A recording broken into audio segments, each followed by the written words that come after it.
Eh, je suis sûre que vous n'avez pas ce pouvoir.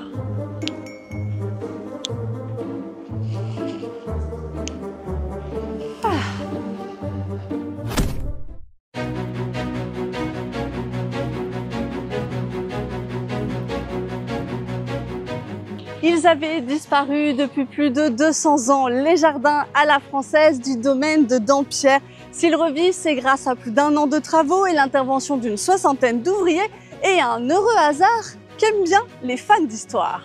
On a retrouvé au moment de l'acquisition du château, dans les greniers, un certain nombre de plans des jardins, des plans qui dataient soit de la fin du XVIIe, soit du XVIIIe, de différentes époques. Et donc à partir de ces plans, on a décidé de restituer les jardins à la française tels qu'ils existaient au début du XVIIIe siècle à Dampierre. Et puis on a recréé toute la structure du jardin avec notamment toutes ces pelouses, ces allées, toutes les taupières qui structurent. Alors là, vous voyez, on a planté presque une centaine d'ifs taillés en taupières pour redonner cette structure.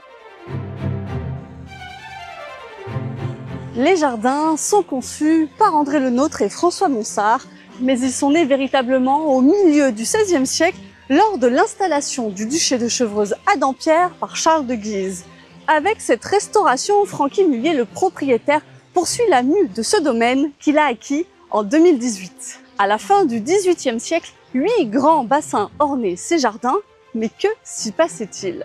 On est vraiment dans la partie intime, la partie privée, celle auquel n'ont accès que les gens de la maison et que les invités du duc au XVIIIe. Et donc, qui est vraiment, le jardin est un prolongement, est pensé comme un prolongement de la maison. On a un certain nombre de chambres de verdure et d'espaces où on peut donner une pièce de théâtre, parler de politique, compter fleurettes, faire un banquet. Si les jardins avaient donc disparu depuis plus de 200 ans, l'histoire contemporaine a continué à les marquer.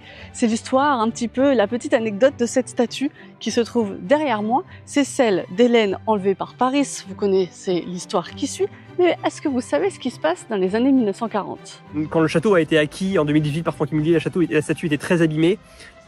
On dit, alors la légende raconte que les soldats allemands se seraient amusés pendant la Seconde Guerre mondiale à tirer au fusil depuis le perron du château sur la statue. En tout cas, elle était dans un état tellement dégradé qu'on a préféré la garder quelque part, mais qu'on l'a fait complètement retailler. Ce groupe sculpté a été réalisé au milieu du XVIIIe pour être placé ici, pour venir clore le parterre sud du jardin à la française, juste devant la grande perspective. Si des chanceux ont déjà pu découvrir ces jardins cet été, les équipes prévoient les choses en grand pour les inaugurer les 18, 19 et 20 septembre prochains à l'occasion des Journées européennes du patrimoine. Il y aura la nuit des jardins, 3 soirs de spectacles et de féerie. À la semaine prochaine.